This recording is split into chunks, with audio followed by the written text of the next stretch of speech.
Great, thank you so much. This meeting of the Mahwah Board of Education is open to members of the public to be physically present. Members of the public that can attend will be asked to follow the same procedures as all other visitors to our schools. Those procedures can be found on the agenda page of our website. Additionally, the board meeting will be live streamed for viewing purposes only. Anyone wishing to view the meeting may do so via Zoom. The webinar ID for this meeting is 825-8711-2710, and the required password is 747888. To allow for adequate distancing, the meeting location has been changed to the Mahwah High School Auditorium, 50 Ridge Road. Mr. Bleeker, roll call, please. Ms. Saccone. Mr. Copeland. Here. Mr. De Silva. Here. Mr. Denise. Here. Mr. Gallo. Here. Ms. Conoco. Here. Dr. Morthy. Here.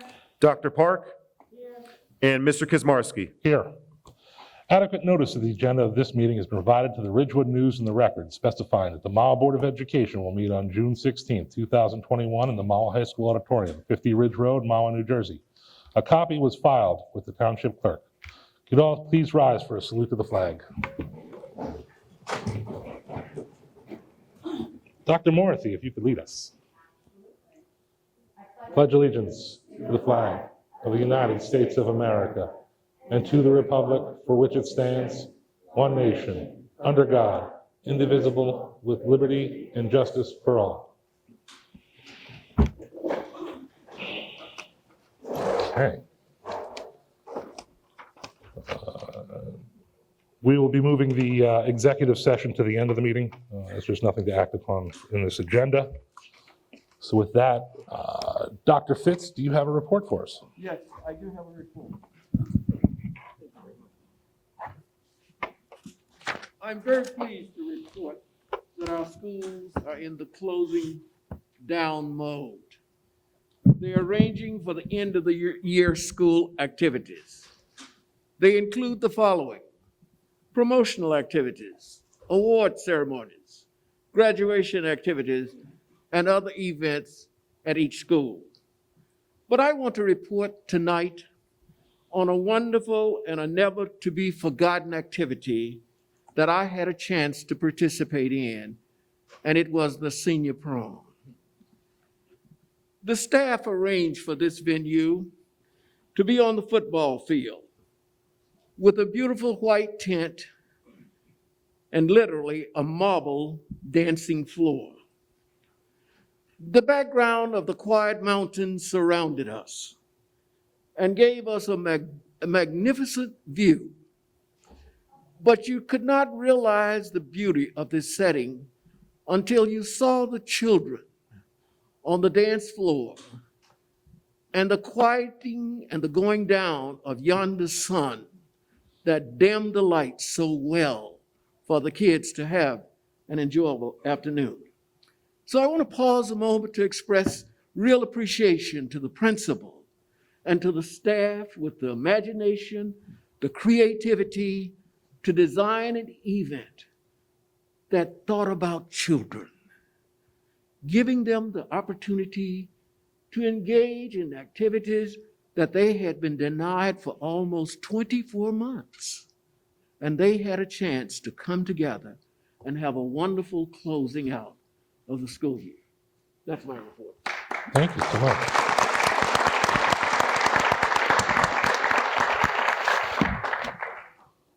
All right, Mr. Bleeker.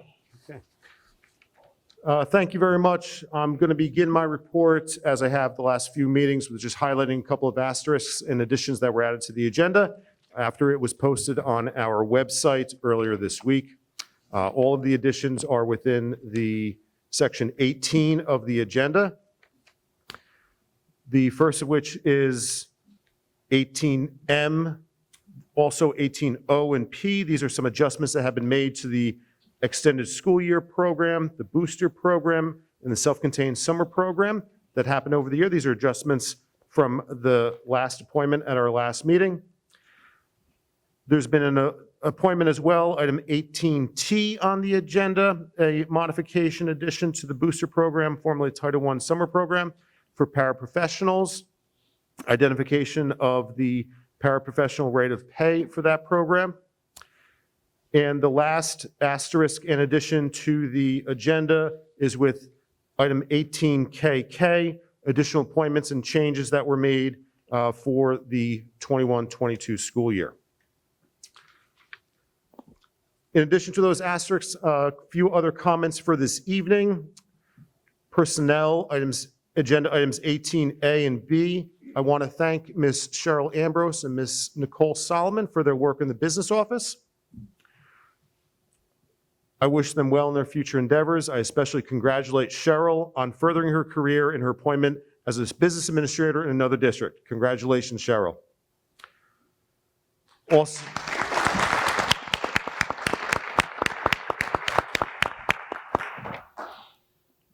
with that, I also wanted to welcome agenda item 18I, Nicole Sweeney, to the business office.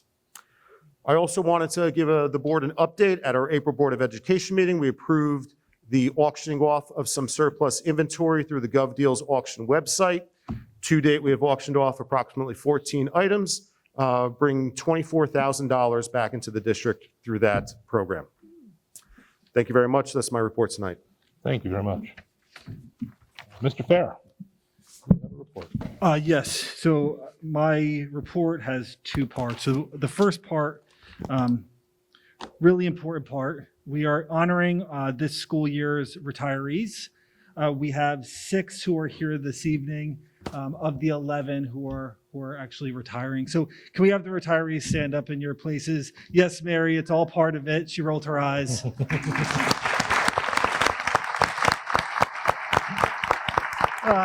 Thank you. So tonight we honor our 11 retirees who, after the close of this school year, will be on a new, unique journey of their very own. We thank each of you for your service. Some of your work we know on the everyday is not highlighted and honored so overtly as it is tonight. If you are a teacher, you enlighten students with new information in your respective content area. If you are a paraprofessional, you assisted in the delivery of that instruction. If you are a school counselor, you served as an advocate for children. If you are a secretary, you assisted in a critical way with the management of school operations. What is not so obviously celebrated on the everyday may be what you have done beyond your formal job responsibilities. It's the affirmation you have given to our students through your comments of support and inherent hard work. It's the passing hello and purposeful connection you have had with students.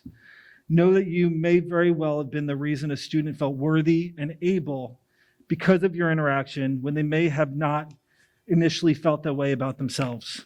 And for that reason, we applaud you.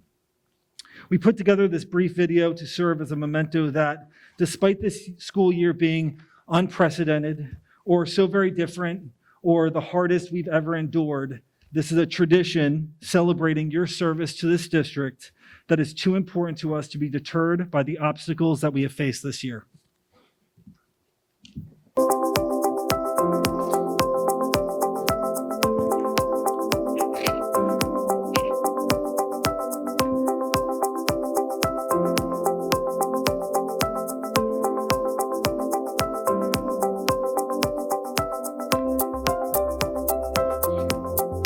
Suzanne, it is with great pleasure that I wish you all the happiness in your retirement. I hope that you are enjoying this time as you embark on this next journey, and please know that you will always have a home here at Lenape. Suzanne, it was truly an honor to have worked with you for 4 years. You were a joy, an inspiration, and a motivator to all of our students. I hope you are enjoying your time at home. I hope you're spending some time with Barbara, sitting back, having drinks, and reading a good book. I wish you all the best in your future.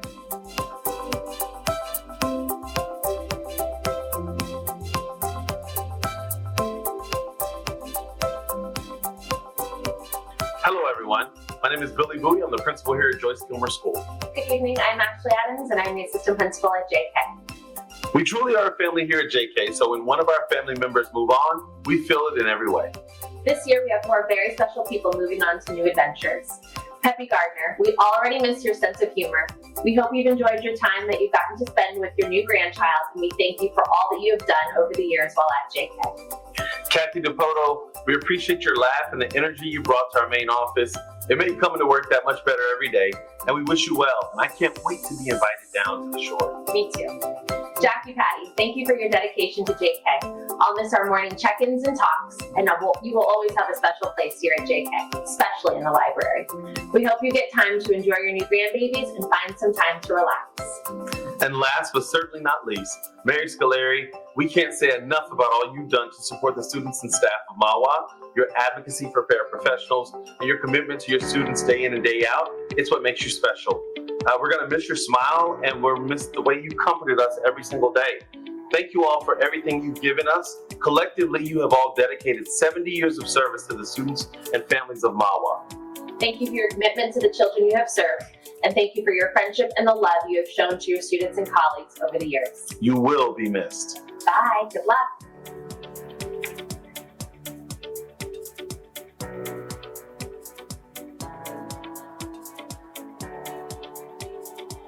Ramapo Ridge Middle School is losing 3 integral parts of our collective team this year.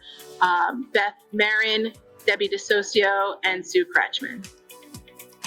Sue's already started her retirement, and we wish her so much joy and so much happiness as she begins that journey with her husband. You've been inspiring our students in reading and helping Mrs. Matulovich out so much over the past 26 years, and we are just so grateful for your time and for your service. The library was definitely your happy place. It brought together your love of children, your love of books. I think it's also fair to say, in addition to helping students find a great book, you also help staff members. Staff members were always around your desks, popping in during their workday to talk about work, talk about family, or maybe something that they were going through. We are really going to miss you.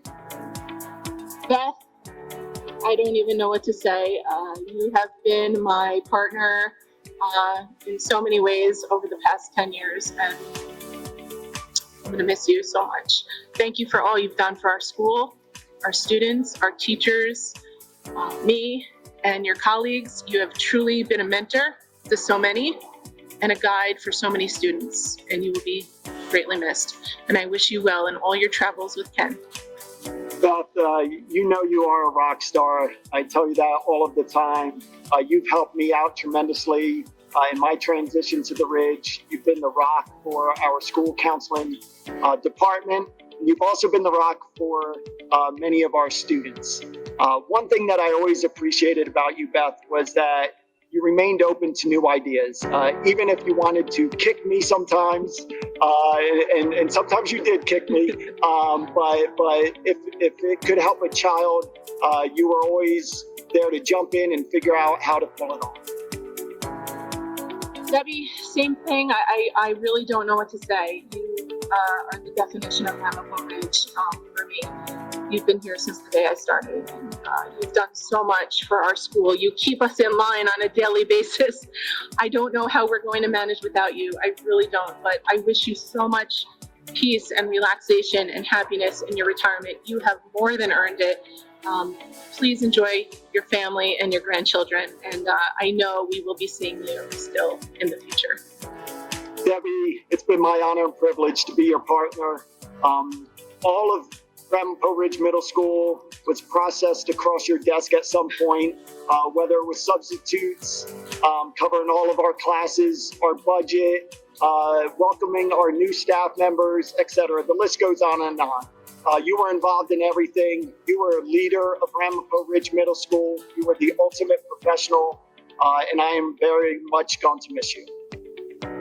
I love you all. Thank you for all you've done for our school. We will miss you greatly. Come back and visit.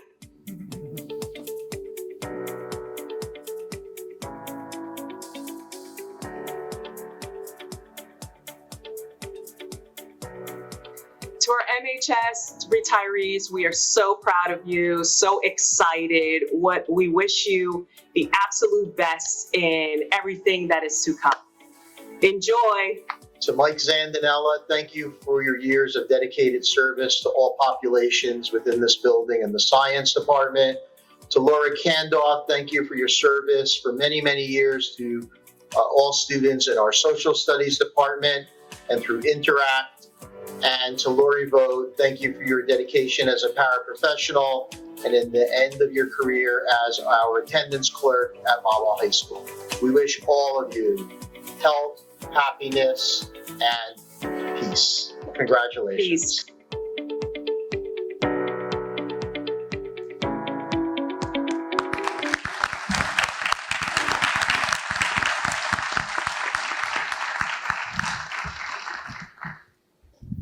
Suzanne, I cried when you were there, so thank you for that. So we'd like to, call up each of our 6 retirees who are here this evening. We'll start with our Joyce Comer School, Jackie Patty. We have something to give to you.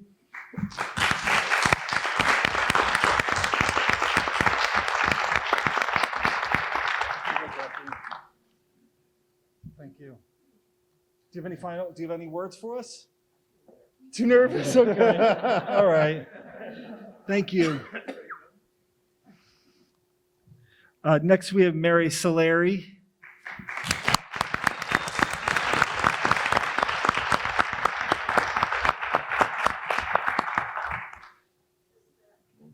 Yes, this is the apple. Yes. Do you have anything to share? I know you have something to share with the community. No, I would love that. Mary, are you sure? Yeah, you've the microphone. I want to thank everybody for this and for the 19 years that I've served in this district.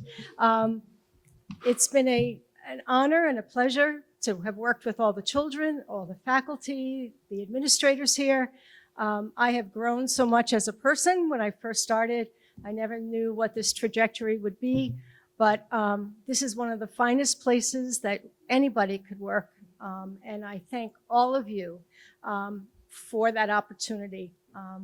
As a paraprofessional, it's a kind of a tenuous job. You're not sure sometimes where you fit in the mix, but let me just say that my ability to work with the teachers and learn from them and understand how important it is to be a team player in this adventure of education is really an amazing, amazing gift. So I do thank you all. Thank you, Kyle. Thank you, Cheryl. Thank you, Mike and Lisa. And I can't thank Mr. Fair more than he has been a champion of all paraprofessionals. And I really, really have been honored to work with all of you. And where's Billy and Ashley, wherever you are, for your kind words. I am very, very honored, and I appreciate this, my apple. Thank you. Thank you.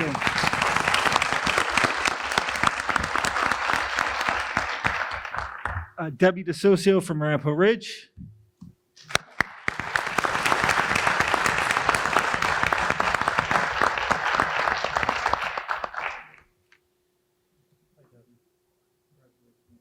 I'm sure you have a few words.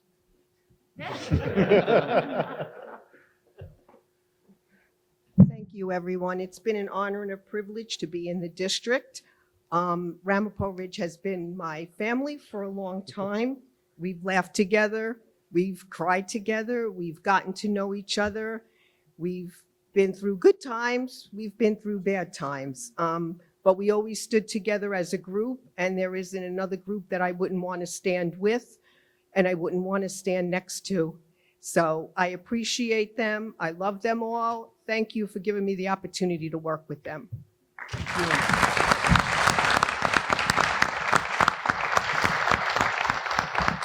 Sue Kratchman, who's also from the Ridge.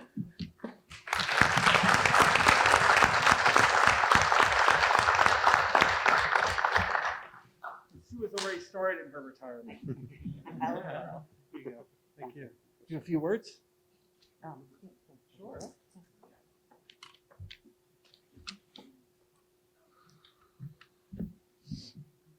As you said, I already started. Mike, is this on? It should be on. Okay, so I already did start. I left a little bit early due to certain personal reasons. I was there 30 years and 9 months, so it's a long career, and I miss my people. I miss my books. I worry about my library. But I got a lot of happy memories, so I thank everybody. It's been wonderful. Thank you, Sue.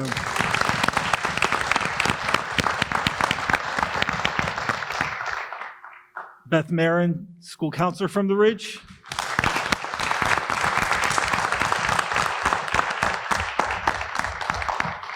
And who also has spent an entire career also at the high school as a special education teacher.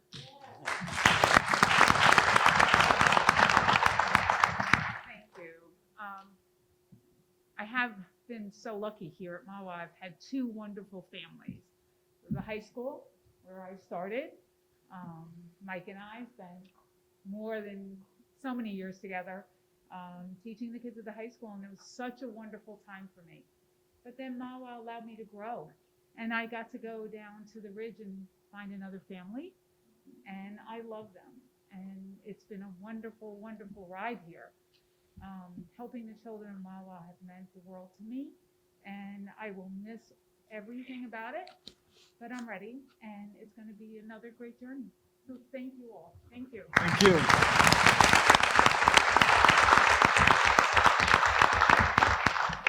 And last but certainly not least, Mike Zandanella, the legend from Mahwah High School.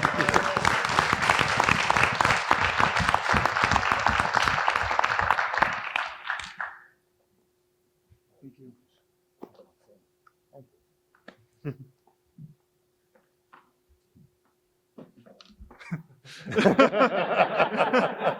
So, 1988, momentous year.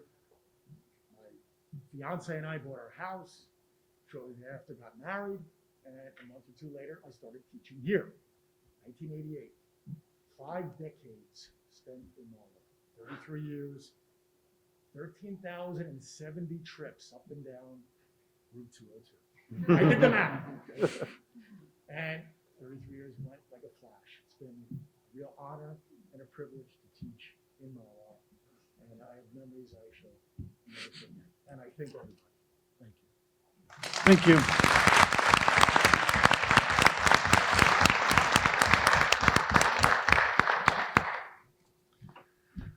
Thank you, retirees. That's it for my first report. Great. Thank you so much. Thank you. We'll be back to you soon. Okay. President's report. I also just would like to congratulate all the retirees. I know some of you from my time here, so good luck to you all, and God bless. A couple quick items before we get to a nice presentation. I just would like to say congratulations to our varsity softball and baseball team on their state sectional titles. While the games after that didn't go as planned, it was a great weekend, especially when the girls beat Ramsey, which is always a great weekend. So they definitely deserve just a great congratulations. They were exciting games, and they were fun to watch, and they had a great season, so good for them.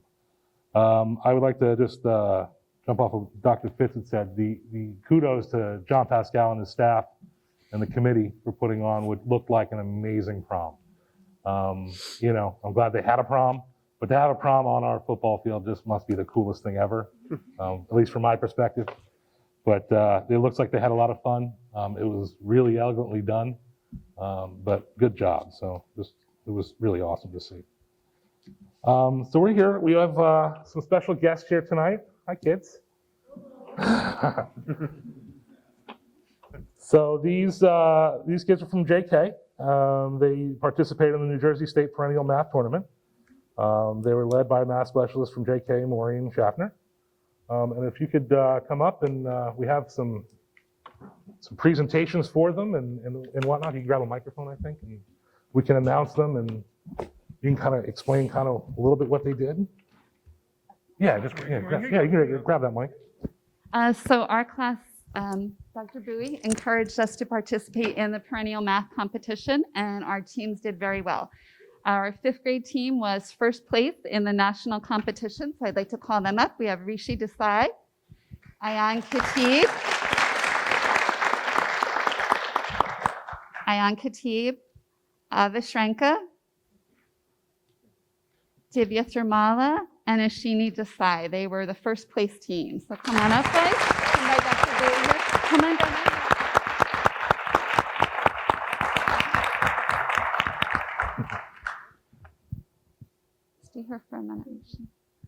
Dr. Bowie, that big trophy is for them.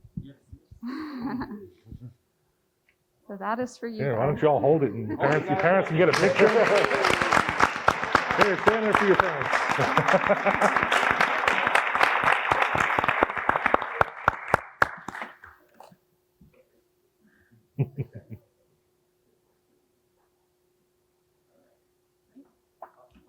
Okay, we also had, Oh, I'm hopping in.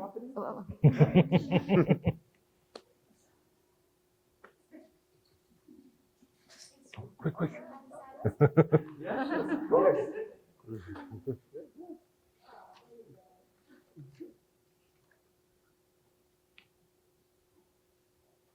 There you go. All right. Good job.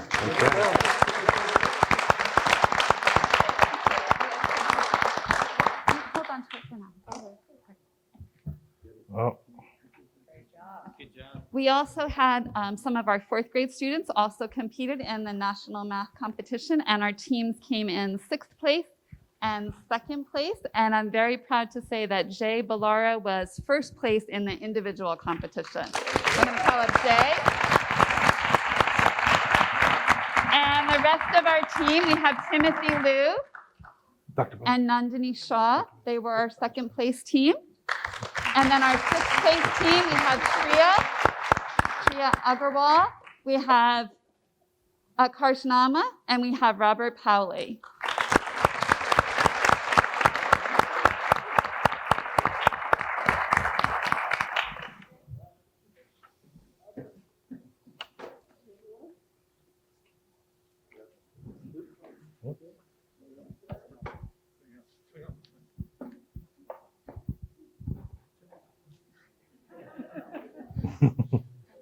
There we go. I already gave it to Robert. Yeah.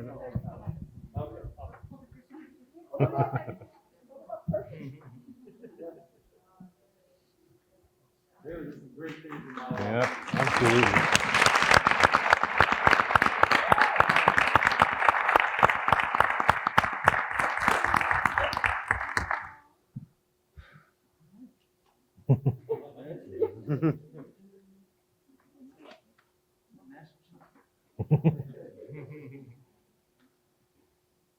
All right. Thank you so much. Absolutely. Absolutely. I just want to say thank you, everyone, for supporting, but a big round of applause should go to Ms. Schaffner. So these students are going to set the stage for what Mahwah can do. You're going to see them really fly, but good students have great teachers behind them. So it's really important to recognize them. So thank you, Mrs. Schaffner, for your commitment and passion to your kids.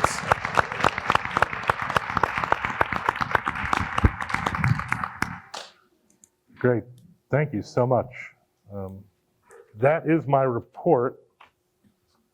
So we're going to go back to Mr. Fair. Sure. For presentation. Do we want to see if these fine children want to? You can go if you'd like. I don't know. And our Might have retirees. End of your homework and whatnot. Please enjoy your evenings. Faculty as well. Please. Thank you for being here. Thank you for allowing us to celebrate you. Thank you. Thank so you. much. Have a great night. Great job. Thank you. Hey, thanks, Mike. Can I go? Can I go? Thank Can I you. take with you? Have a great night. See you later. Hey, that Joyce Kilmer, man, getting it done.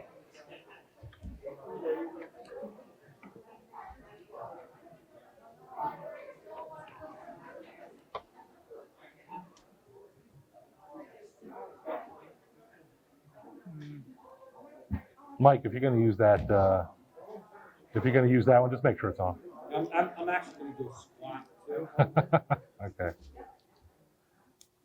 All right, we're going to go just a touch out of order before agenda questions. We are going to send it back to Mr. Fair and Dr. Totoro for a quick presentation, which is pertinent to agenda questions anyway. So you guys go right ahead. Sure. All right, so this evening we're going to be presenting on the LEA plan for safe return to in-person instruction and continuity of service. So a copy of this plan is found on our website. It's available to the Board of Ed members at your seats. We also have copies outside next to the agenda. If you don't have one, it is available for you. So before beginning the presentation, we felt it was best to really speak to how far we've come, right? When we first started the school year, we didn't know when school would be able to look like this again. What's great is we believe that we have turned a corner with regards to the pandemic. So on the right, we have classes being conducted outside at Betsy Ross School. We have field day or game day at GW in the center here. And as we all know, since we communicated it to the community via a letter home, we also piloted lunch in our school district. On the left-hand side, we have Lenape Meadows students. So what we've been able to do is follow the governor's guidelines or orders in terms of relieving students of masks while outdoors or when there is excessive heat. So we've been able to take advantage of that towards the tail end of the school year. As Mr. Fair spoke about, there's a lot of exciting things happening across the district, and these are just some of the many things that each of the schools have created for these special moments for the students. We know it's been a very challenging year for all, and to have just that little break or that little moment with their classmates is really, really special. Some of those breaks include Ramapo Ridge is on the left-hand side. They had Spirit Week. Some of the themes that they had were like Superhero Day or Camouflage Day, and walking through the halls to see the kids excited to see their teachers dressed up or their peers dressed up was just a really special moment. On the right, this is one of the many performances that took place this year. I know that the high school just finished out a number of concerts and other performances, the play. This is the Ramapo Ridge play. So this is something that we greatly, greatly appreciate Miss Walter and Miss Dorak for putting that together for the kids. A number of parents reach out just saying how special it was during this difficult time to put on that special moment.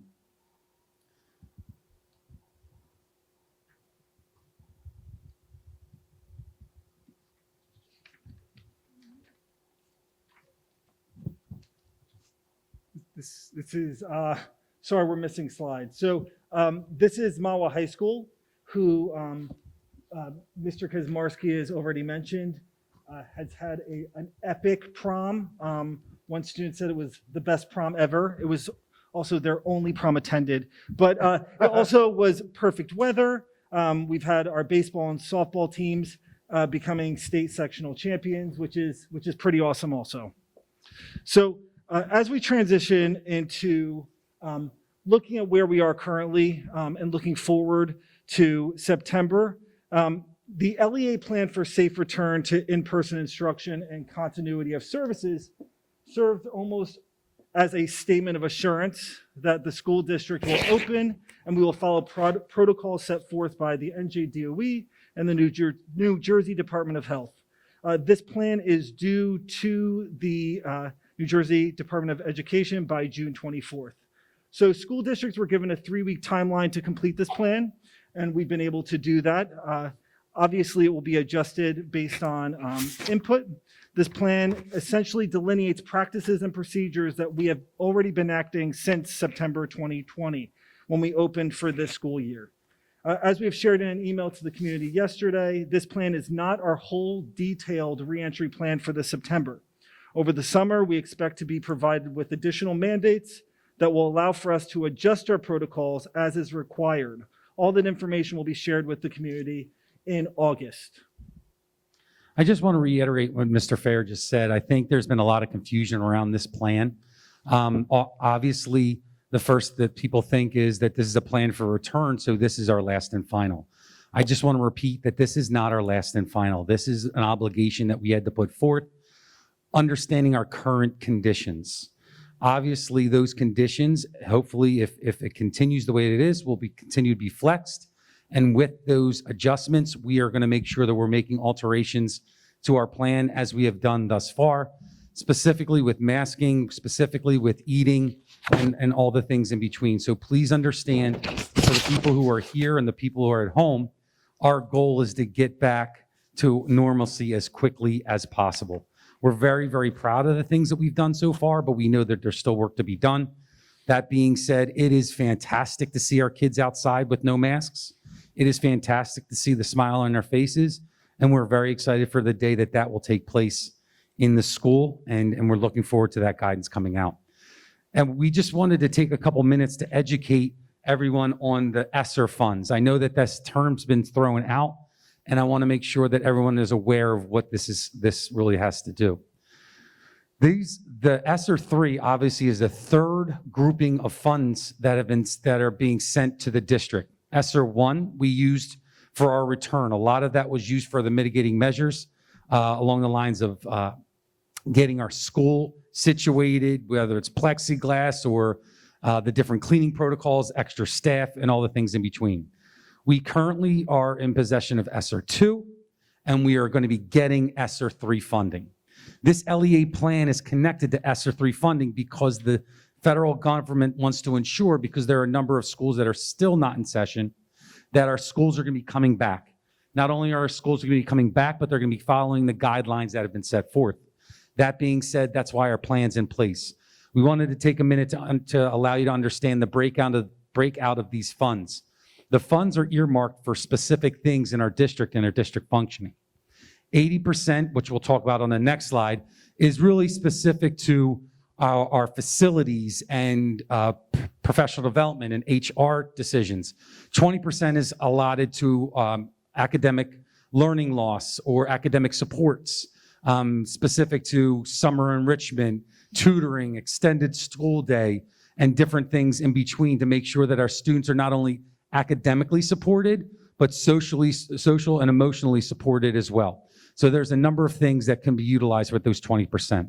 The next slide starts to detail the large amounts of things that the other 80% can really be fed into. To date, a lot of it has to do with facilities. But as you can see, PD is also a piece of this money. Also engaging in other health protocols to make sure that our school is situated so transmission does not take place. Again, we've been extremely fortunate this year that we have not had, knock on wood, any transmission in the schools. And that's really specific to all the other things that we tried to put in place to safeguard for our students and our staff. But we wanted to make sure that the public understands that this money is coming in, what this money is going to be utilized for. And obviously we have, Kyle, correct me if I'm wrong, until 2023 to utilize these funds. Again, ESSER 1 money has been used already to get us up and running, but ESSER 2 and ESSER 3 funds have not. So simply put, what this LEA plan requires of us is very similar to the roadback plan from last summer. There's a review of mandates as set forth by the New Jersey Department of Education and the Department of Health, which includes things like mask wearing, physical distancing, hand washing, and respiratory etiquette, along with facilities cleaning, all mitigating measures that we already have in place here in the district. And we will continue in our partnership with the Hackensack Meridian Health Keeping America Safe program to review these procedures moving forward. This plan also requires us to address students' academic needs in terms of their continuity of services, address students and staff's social emotional needs, as well as food services, which again, we currently have programs that we are going to continue to grow. So as we close out this year, I believe we have 4 days left in the current year. We've been preparing and we continue to prepare for our 2021-2022 school year. We wanted to share with all of you here and at home exactly what that's going to look like, specific with the central office staff, our administrative team, and as needed, engaging our community and our staff. We are going to come together, we're going to reflect on this year and really see what went well and what did not go well. What we have is specific to mitigating measures that we need to continue to utilize, and what we are allowed to put by the side. Also, there's a number of different things that are coming down the pipe from the New Jersey Department of Ed. We're going to get into that in the next slide, but we need to make sure that we're aligned to every aspect that they share with us to ensure that we are operating successfully in our school district. We will continue to reach out to our stakeholders to gather information specific to their feedback along the lines of this year, both academically and socially. We understand there are a large number of people that greatly appreciate the things that we're doing. We also know that there's things that we need to reflect on and refine. So that feedback is crucial for us and our planning process. Along the lines of designing our opening in September, we are planning, once all the guidance is brought to us and we're able to digest it and plan, we're looking to do something very similar to last year, that in August that we share with the community the detail that we had in the August meeting last year of what this year is going to look like, sound like, and feel like. Again, it is our hope that the different protocols continue to flex and we can get back to our sense of normalcy as quickly as possible. We're grateful for where we've come. We know there's still a way to go.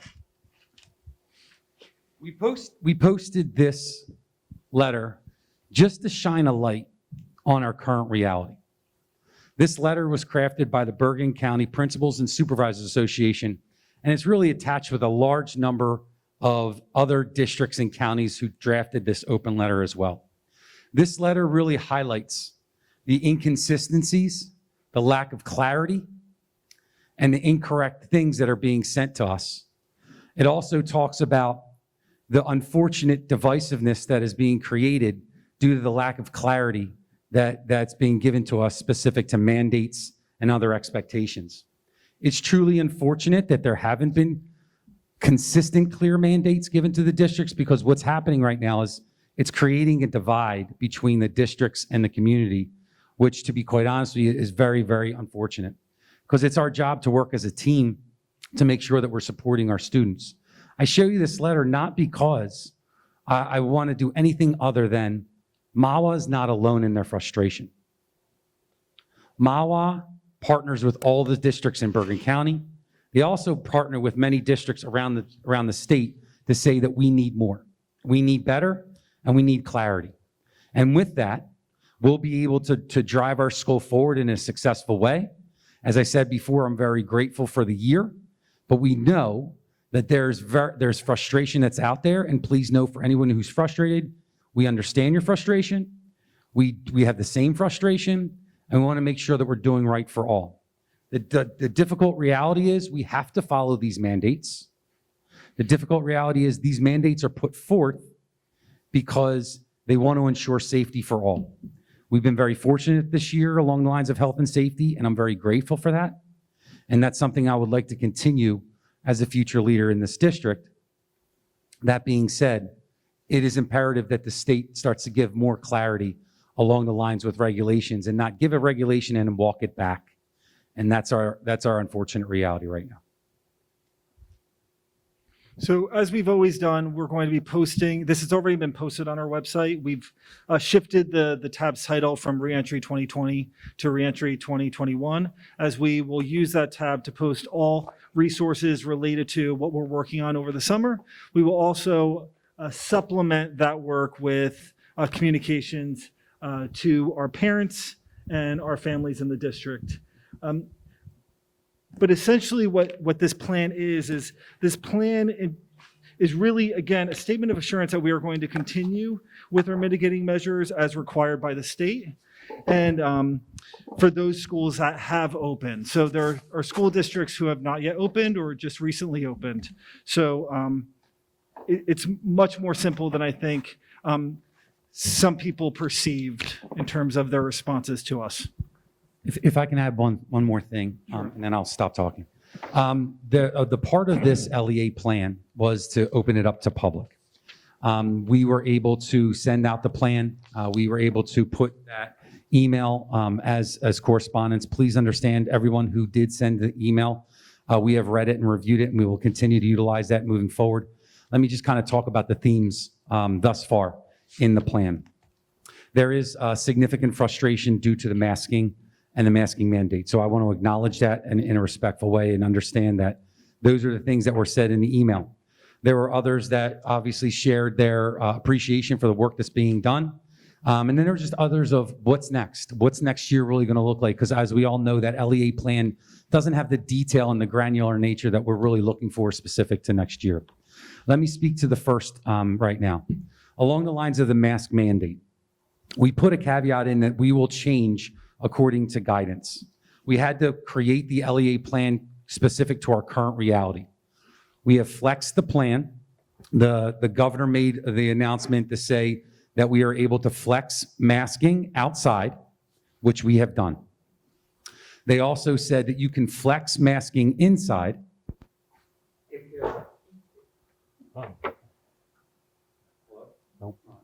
there are heat issues. Use the microphone just because of the people at home. Thanks. If there are heat issues, this is so much better than the other one. In our district and in surrounding districts, I understand that the mask mandate that came out was masks are off inside and outside, so people moved on it.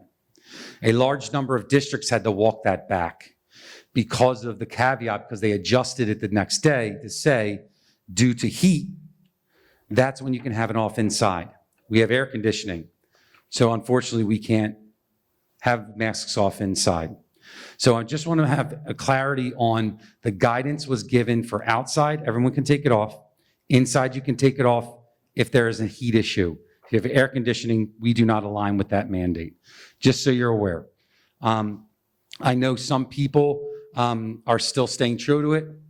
That's unfortunately not the guidance that we were given, so we have to only go with the guidance that we were given. So I just wanted to put that on the record of what the current masking mandate is. That's it. Thank you. Can I just ask a question or make a comment on that?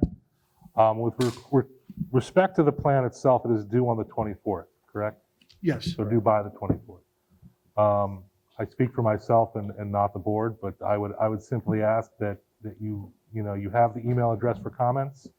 There'll be comments here tonight. I would ask that you at least wait a few more days to take into account all the comments before we actually press submit. That would be helpful. So, all right, thank you. All right, thank you so much. Moving on to agenda questions.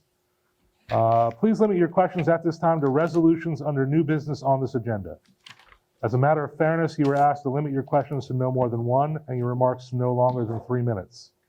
If you are here representing a group, please identify yourself, the group, and your position in the group. If you are here as an individual, please give us your name and address. This section of the public participation will be limited to 15 minutes. Please specify the resolution you are referring to in your question. Can I please have a motion to open the meeting to the public? Mr. De Silva, seconded by Dr. Morphy.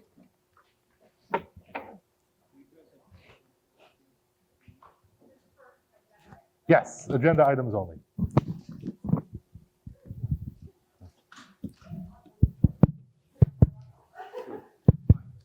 Hold on, we're gonna get you a microphone.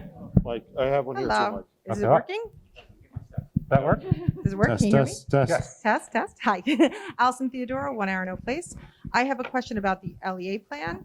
And I understand that, there's a different plan that's coming out in the summer. And I thank you, Dr. DeToro, for clarifying that. I do think it's confusing when you see it and you don't know.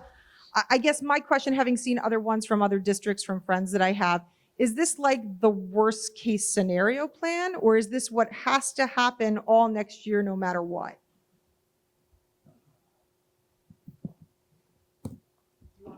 It's like a game.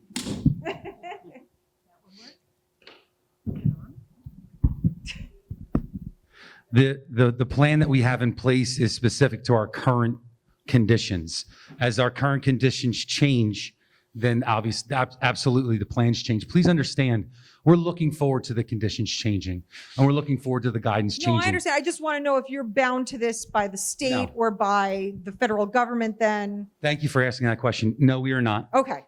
It just because it's written today in June does not mean that September it has to be that way. So Okay. thank you for asking that question. Awesome. Thank you. And Mrs. Theodora, I think that was this plan is also primarily for the districts who have not had these mitigating measures in place like we have. No, I understand. I just You know? wanted to make sure that this was like the, not the bottom line. This was just what we need to present at this time, Yep. and it's a moving document for that. Thank you. Yes. And to that point, doesn't it have to be revisited every 3 months. 3 months? Yes. Yeah, every 90 days it has to be revisited anyway. Absolutely. Hi, Michelle Salzman, 10 Stonewall Court. I have a question on the LEA too, but nothing specific about it. I just wanted to know if those funds are, because we accept those funds, are we thereby forced to abide by the guidelines that they set forth? Should I stand up? I don't want to be rude. Along the lines of the guidelines, the guidelines that have been set forth by the CDC or NJDOH, that's what we are going to be following.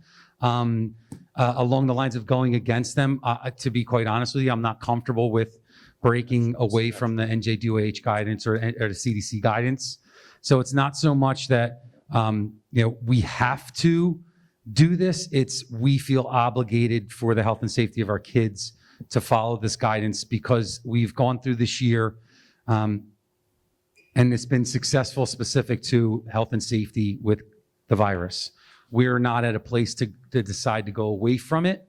And to be honest, I don't know other districts who are as of right now, but we're not comfortable to do that yet. Okay, so if the fact that we accepted this money in no way ties us to what they say, that's really what my question is.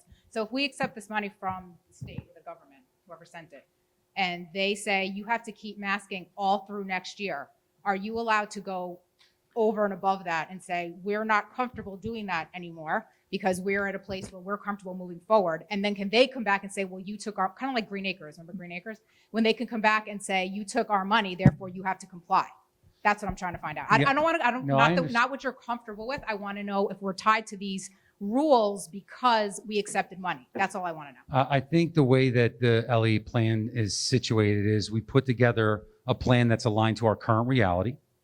And then they do allow us to change specific to the guidance. It does not speak to the fact to say, if you go against guidance, then this money is not provided. So maybe Kyle, you can answer that a little bit further. That granular detail, I'm not aware of. We can look into it, but I don't have that information at this time. Okay, the second agenda item I had a question about was the ESY field trips. I think it's great they're able to go on field trips. I noticed they're scheduled after school gets out for the rest of the district. I'm wondering if any other kids in our district will have the opportunity to have a field trip this year? This current year? Yes. This current year, because the ESY field trips are scheduled in June and July over the summer. So I'm just wondering why that group gets to go on a field trip and the rest of the school doesn't. Well, those field trips are primarily focused on life skills. So ESY stands for Extended School Year. Yes. Those are for our special education students that are part of that program. So when we think field trips, they're not going to Dorney Park. They're going to sites where they're learning social and life skills. They're going to the Turtleback Zoo. Absolutely. They're going to the bowling alley and the movie theater. Yeah, so part of that program requires them to enter a facility, engage with workers. Okay, no, I understand. get a So the bowling short ball. answer is that the rest of the kids in the district don't get field trips. For the remaining 4 days of school, no. At all this year, there were no field trips this school year. No. No, okay. And my third question, I had brought, this is my last question on the agenda. I had just brought this up 2 other times. I noticed that you gave a really nice presentation for all these young children here. There must have been at least 15 of them. They had a lovely photo op, all stood together. And I would just like to also point out that there are many kids in here, or parents of kids in here, whose children won awards at the high school and the Ridge and who were never acknowledged. They sat in front of a Zoom screen repetitively. My daughter had to get her French pin in 98-degree weather outside because she wasn't allowed to eat in the building because you're all afraid. And yet you had these kids lined up here, close together for a photo op. And all these other kids are getting nothing.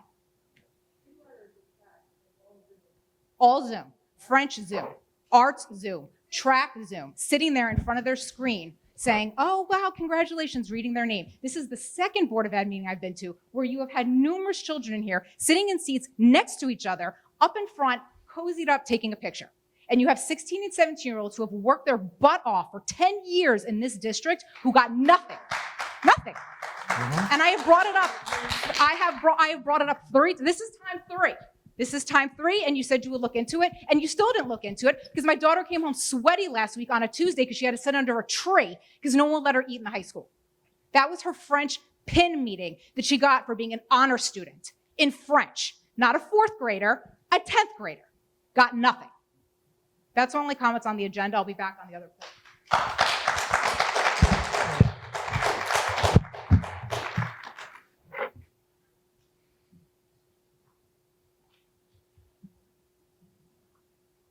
Hello, Lou Theodoro, 1 Iron Out Place. My question is more about the length of the school day, because Governor Murphy came out and said that it's going to be mandatory that you're going to be going full-time school next year. But are the hours that we're in right now, is that considered full-time? In terms of next year, when we've truly turned a corner with the pandemic and we're in the green in terms of the Cali Index, no.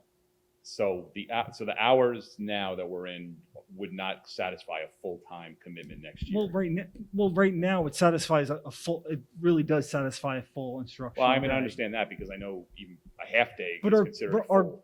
Dr. Theodoro, our goal is not to have this schedule in perpetuity. That's exactly what that's my point. No, absolutely not. I think we've made that very, very clear with every single presentation that we are looking to get to some sort of normalcy. I understand, but We too do not want to wear a mask, but we are obligated to do so. I understand that. But the issue is that this year, for example, numbers obviously improved a lot in the last 2 months. You have cases down over 90%. You have hospitalizations down more than that.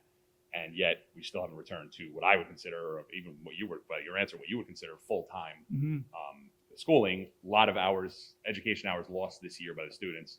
And our students on a national level, because most of the schools in southern states are in school full-time, masked or otherwise, our students get left behind. And I know you guys are trying to make it up over the summer and that type of thing, but you don't get those hours back. So I'm just trying to pin down whether next year this would fly or if it's going to be real full-time school with the schedule that we had prior to the pandemic. That's what we are hoping. Thank you. Absolutely.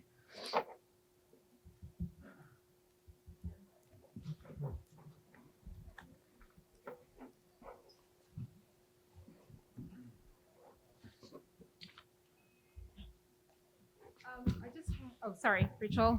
Oh. All right, I'll just hold it for now. Rachel Kirk, 27 Roxbury Road. So the fall, does the bell schedule look like now, or will they get out at, like, say 3-ish, depending on which school they go to? Well, again, we're looking to have the schedule look and feel like it did pre-pandemic, right? Okay. But we're also waiting for additional guidance from the New Jersey Department of Ed and the New Jersey Department of Health, which is going to make us adjust our protocols prior to September. Okay. So, yes, absolutely. Okay, so that's still up in the air. So I should assume it's Well, everything is up in the air, Right. unfortunately. okay. Yes. Just going forward, thinking forward, like right now, I should be assuming the current spell schedule for the fall. No. No. No, I want everyone to be clear right now, and we spoke about this I appreciate you bringing this up, that we spoke about this at the previous board meeting. What we really wanted to do was make sure that we started to infuse foods, which we have done, which I didn't get a chance to speak to earlier today, where the high school and middle school had their lunch today. They're also having it tomorrow. It was a tremendous success. The elementaries did the same thing. Our numbers are very, very strong in a positive way. Right now, we feel as though this is going to continue. Our expectation is next year we're coming back full time. Okay. All right. So then, so I haven't seen any emails come through that any kids have had COVID or contacted, which is amazing Yes. and awesome. So, New Jersey has a population of 9 million people. And in total, up to date, we've had 224 cases as of today. Bergen County has over 900,000 residents and a total of 25 cases as of today. And that's where we've been roughly fluctuating for the county. And of course, like I said, we've had 0 reported cases here in Mahwah. So almost 4.5 million residents are fully vaccinated. which is almost half the population. And in Bergen County, 500,000 are vaccinated, which is more than half of the population, which is probably why we're not seeing any of these cases coming through the school. Now, I understand that you want to wait for the CDC to, or whoever, the New Jersey Department of Health to make a decision about taking the masks off at school. But I mean, we're really going, I mean, the trajectory is amazing here. And I think, you know, given these statistics, you know, I think it would be helpful. I know that for the LEA, some schools are making it a parental decision, whether you want your child to be masked or not. And I think putting the power in the parents' hands would be make the district and the parents and the children a little happier and have more confidence than you guys sitting there telling us we have to mask our kids and waiting for the CDC when I think the evidence, the statistical evidence is there. So I would really appreciate it if you guys would consider trusting the parents to make the decisions that are right for their family rather than you guys telling us what's right for our family. I understand. Just real quick, Mike, correct me if I'm wrong. This is not a question of a guideline or a decision. It's really the governor's executive order, which they clarified for us that it's still in effect for school children. So it's not a question of whether we want to. But then how come I'm sorry to cut you off, but like how come other school districts are making in their LEA program it optional for the masks? I guess we would have to look at individual school districts, but there are. Yeah, so like. Hold on. There are some school districts that qualify for exemptions that we don't qualify for. But the bottom line of the matter is the executive order that the governor put out there. We got the memo a week ago that said explicitly it's still in effect for children in school. So as soon as the governor decides to lift that executive order, now we have some latitude. Well, just a question though, why do other school districts have those Quite exceptions? honestly, I don't know, but we also know that there are districts who don't have upgraded facilities, don't have air conditioning, and there are those excessively hot environments where the relieving of the mask can take place. That's not the case here. Do you know what the CDC and the New Jersey Department of Health is looking for in order for us to do away with the masks? So this is where I think we are at right now. So CDC is guidance. New Jersey Department of Health and the governor's executive orders, we are mandated by. That's the difference between all three that we're talking about. And I believe that they have required us to keep masks on, students and staff members, because primarily students are a cohort of human who is not even eligible to be vaccinated, right? So I think that's where it's coming from, but I think that's where we are right now. Again, we've talked about over the summer, if guidance is adjusted, we will be adjusting what school looks like in September. Excuse me. Someone's at the microphone. Thank you. Well, yeah, I mean, that was my next Well, that's question. okay. You can ask the question. You have the microphone. That's perfectly fine. We won't have it from the audience. Are our hands going to be tied and that we're going to have to, if we want the masks off our kids, that we're going to have to get them vaccinated? Is that what everyone here is looking for? Can I jump in for a second? I just want to make sure that everyone has their understanding correctly. Everyone here is not making the decision. I want everyone to be very clear. We have to follow the orders that have been set forth. So when people come up and say, when are you going to decide? The decision, there's some decisions that are in our hands and there are other decisions that are not. To speak to the other districts that are not following the guidance, we can't speak to that. What we can speak to is we're obligated, as Mr. Fair said, to follow what has been set forth. When it's flexed, you're absolutely right. Now, the conversation's different if they change the mandate and we say, no, we're holding firm. That's a whole different conversation. But what I can tell you is we're looking forward. We're looking forward to seeing our kids without masks. I need everyone in the audience to understand that. We are not someone who wants to go on top of what we're obligated to do. Okay, well, all right, so A couple weeks back, I sent you an email asking you if you would write a letter on behalf of our students to the governor, like other superintendents had been. And you told me in support of getting the masks off our kids, and you gave me a flat out, no, I won't do that. So if you're really interested in getting the masks off our kids, how come you're not advocating to our government to get those masks off our kids? The advocacy that we are putting forth is what I just showed up top and all the other groups that we're a part of. And it would also help if you wrote a letter to the governor asking, and any board member too. You guys can write those letters. I've been writing those letters. It would really go a long way to help us get these masks off these kids. So if you're really interested in that, please write those letters. Be invested in this with us. We need your help.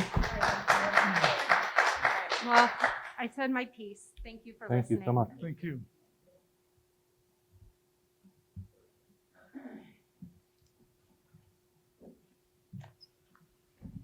Hi, Margie Murphy. I just wanted to address one thing on the lunch at the Ridge. I only say this because I asked my daughter when she got home today, and it's the pictures you showed are not exactly what's happening there. My daughter said she sat in study hall in an assigned seat, that they have no choice of like even who's around them to talk to. So I think, I don't think it's fair to say it's been a success. They've done it one day. Lots of kids were complaining that the food was absolutely disgusting that was provided. It was some sort of old stale pizza lunch thing. She had brought her own lunch, but besides the point, I mean, sitting in a study hall, in a room, in assigned seating, which is what she's been doing all year, is not how we're envisioning lunch to go. So I'm not really sure it's fair to say, because 3 kids at Betsy Ross got to sit outside on blankets, to say that lunch was a success in the school, in the back to school program or whatever it is we're trying to launch. That image was a class. Yeah, well, in fairness to the older kids. But it wasn't lunch. That's what I'm saying. It wasn't lunch. She was eating at 10:22 this morning. And so even she said, what's the point? Because I just got here at 8 o'clock.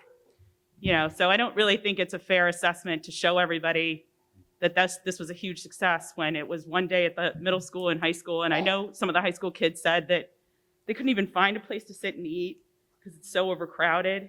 And if they want to take their mask off, they have to be away. And it's like this whole, so I'm just saying that's my only point on this was, I think it's a little too soon to say it was a huge success at the older kids' age, in fairness to Thank them.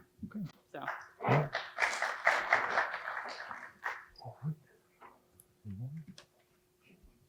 All right, well.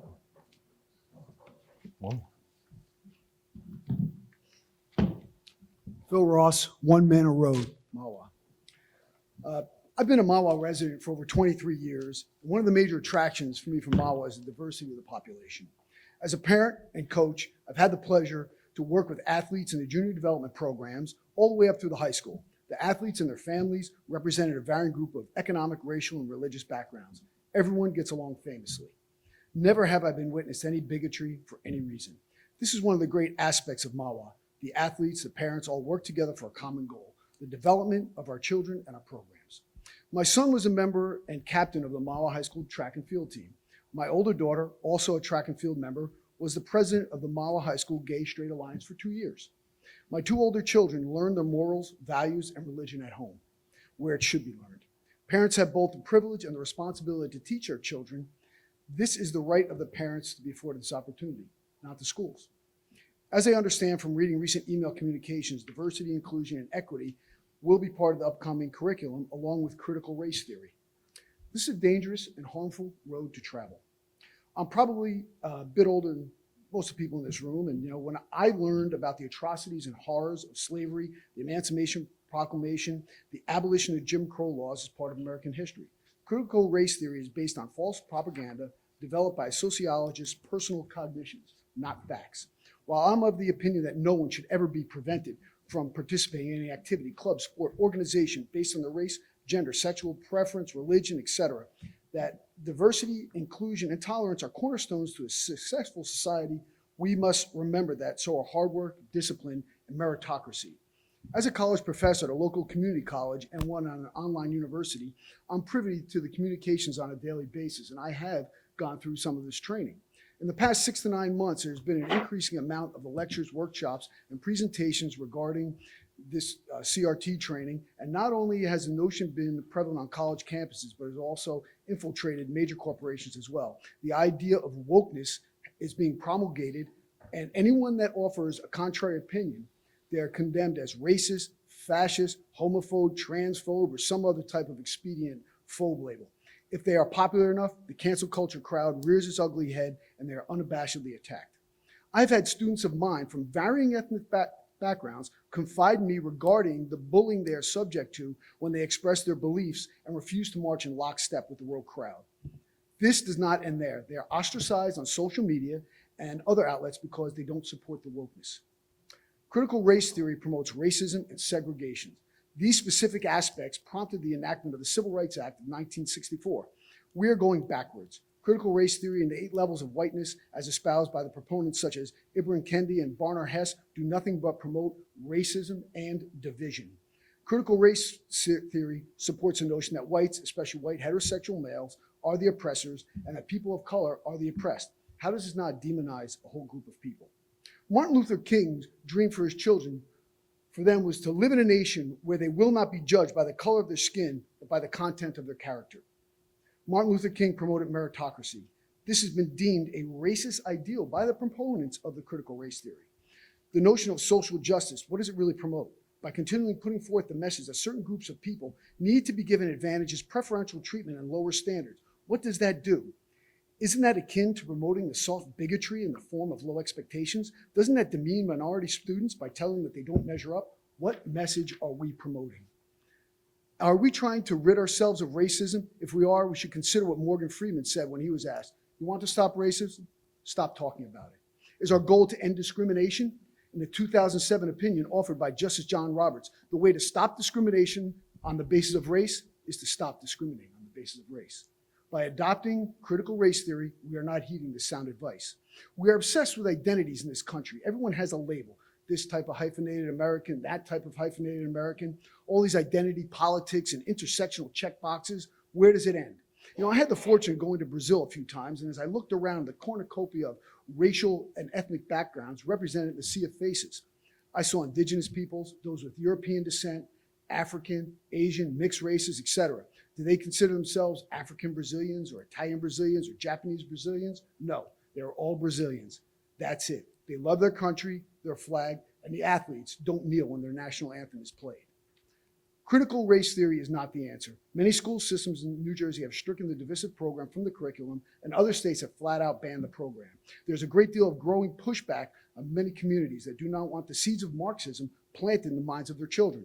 Consider that our educational system as a whole is on the decline. In the United States, as of 2018, education ranking was 38th in math and 24th in science. The United States rankings have been falling in international standards over the past 3 decades. Why is this? Do we want products of equity in educational outcome, building our bridges and performing heart surgeries?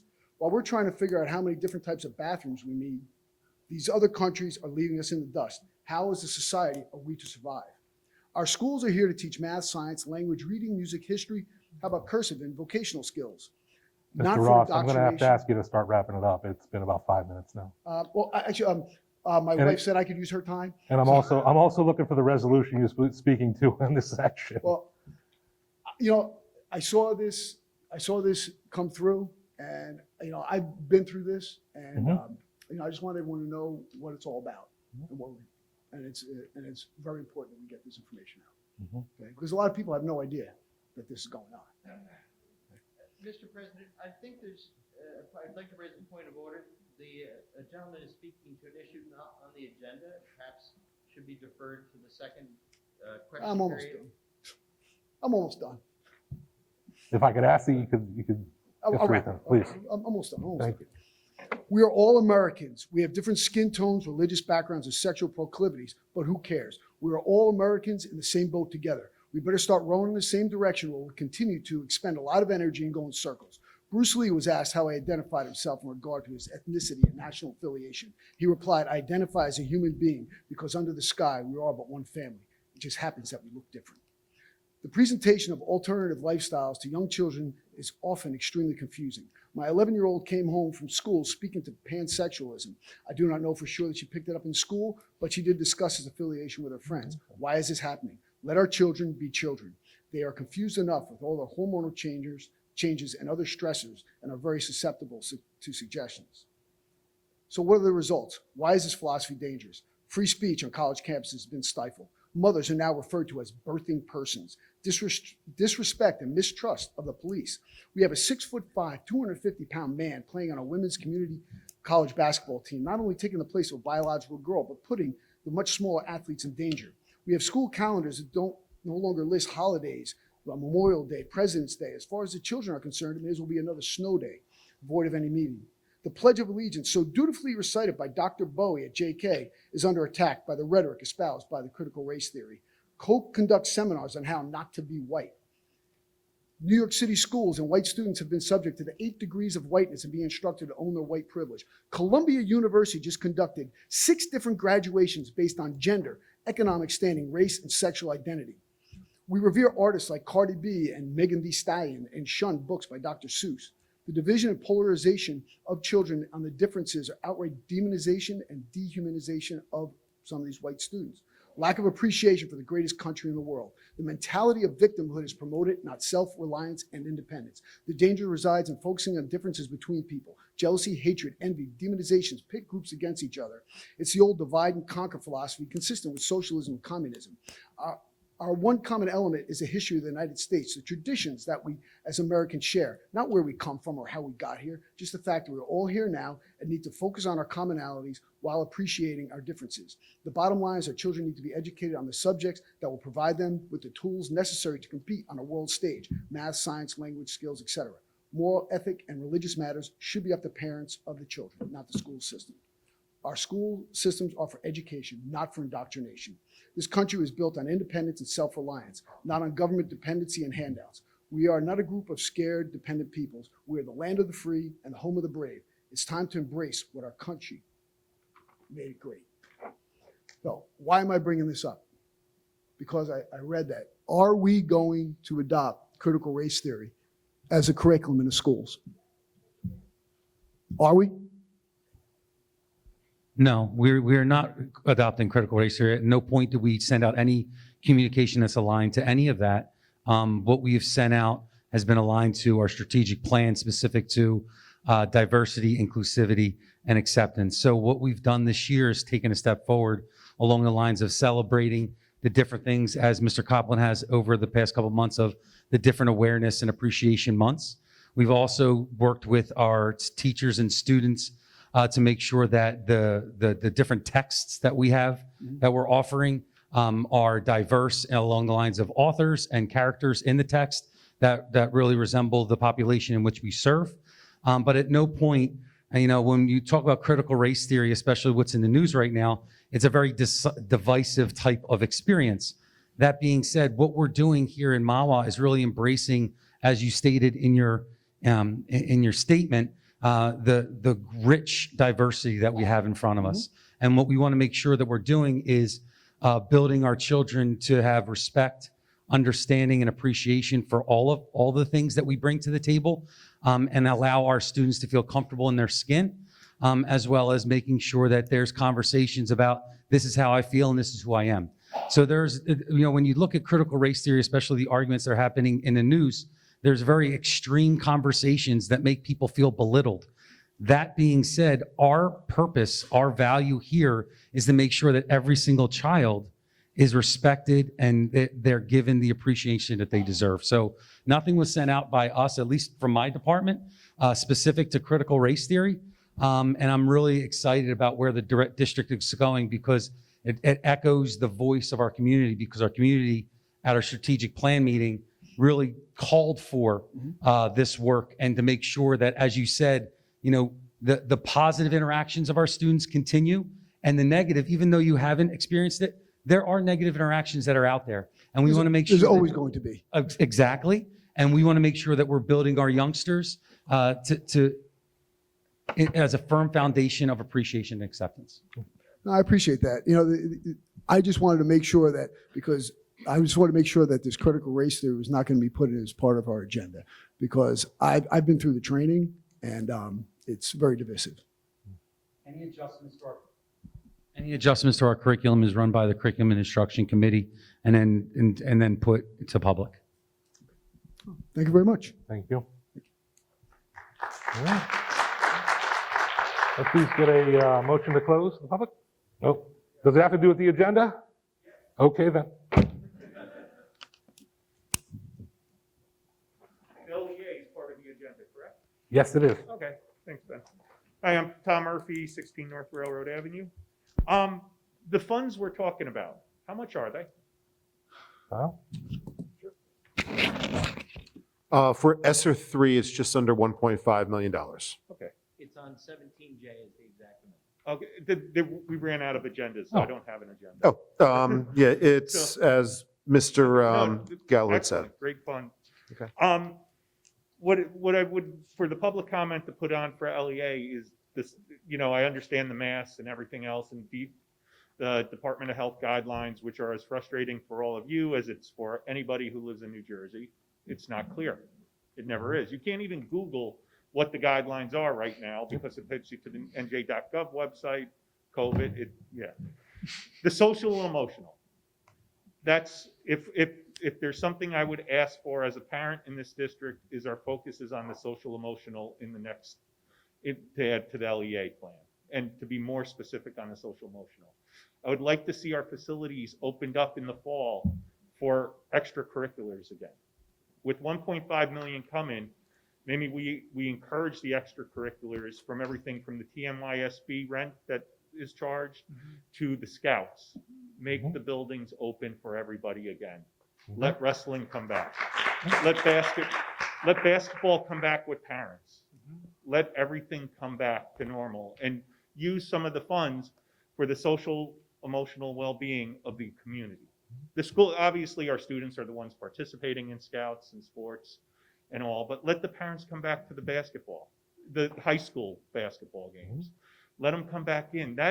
What I have seen in the last few months is kids being, what we've seen, who's ever been at the Ramsey Mahwah lacrosse game, the softball games, this is where normalcy is coming back, and it's beautiful. We agree. It is absolutely the best thing, and I think we need to build on it. And sports has been the best, but most kids in the districts don't participate in sports as they get older.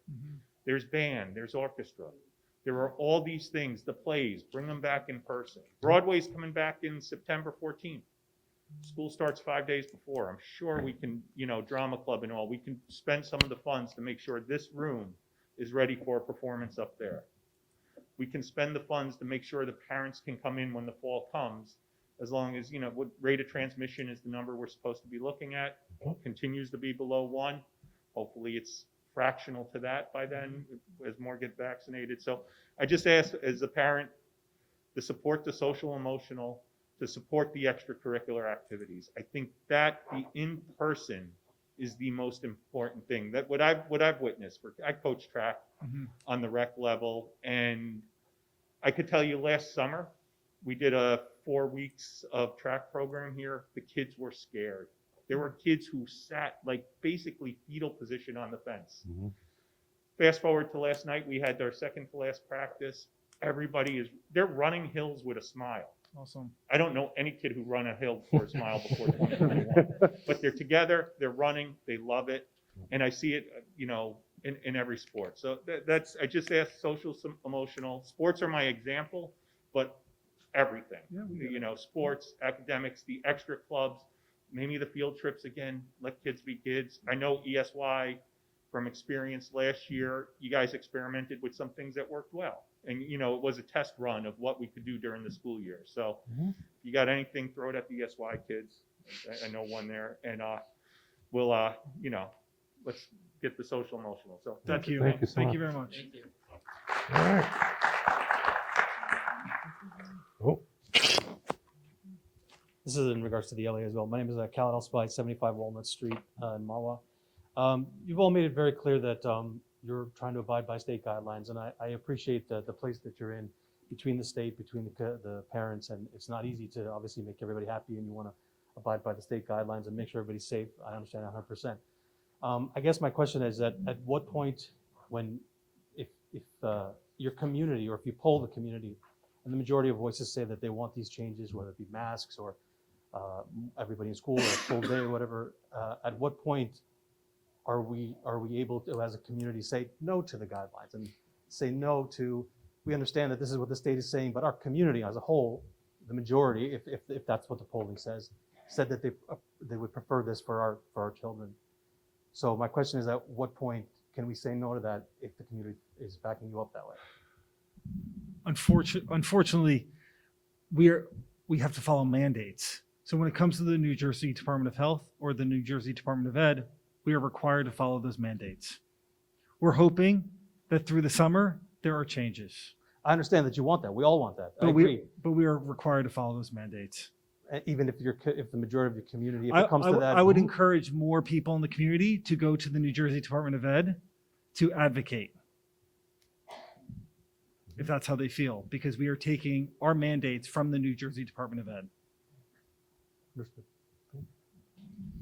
Thank you.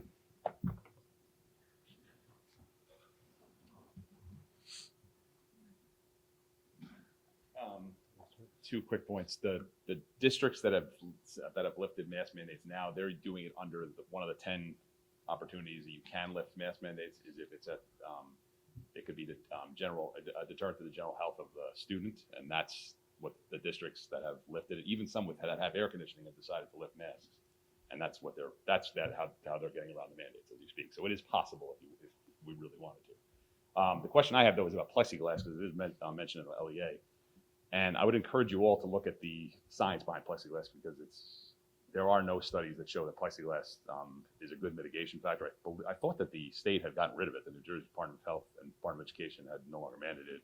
But there actually is science coming out now that it impedes airflow and actually could be worse for the students than not having anything. So I just urge you to look for that just as a point of order. Thank you. Thank you. Thank you very much.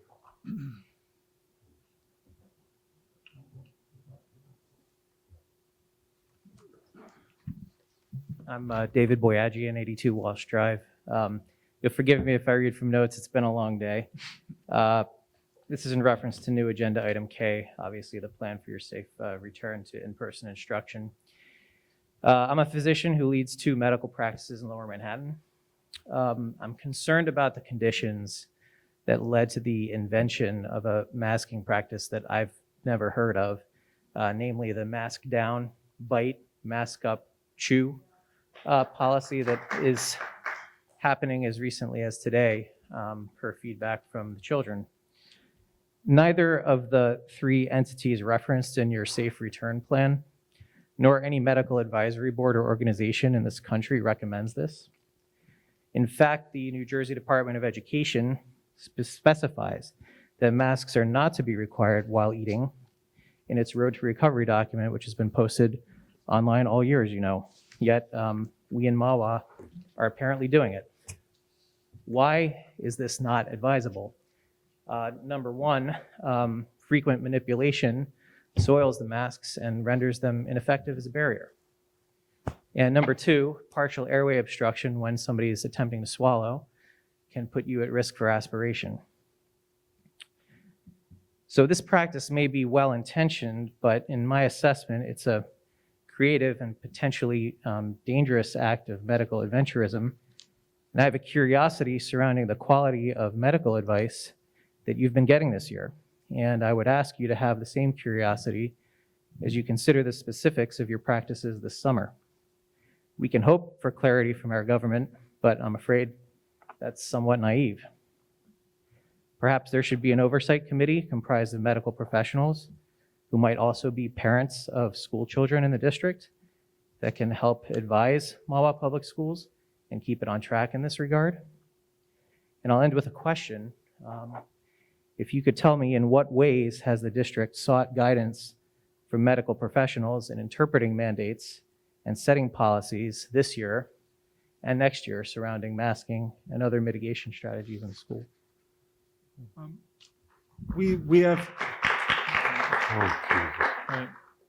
We've actually met with stakeholder groups. So one of those groups is comprised of medical professionals in the Mahwah community. So we met with them 2 or 3 times throughout the course of this past school year. May I ask what group that is? It's a medical professionals group that is comprised of parents in the district. The group consists of nurses, our district physician. We also have parents in the district that are physicians as well. So there are a number of different people in the medical field that we have run all of our decisions by.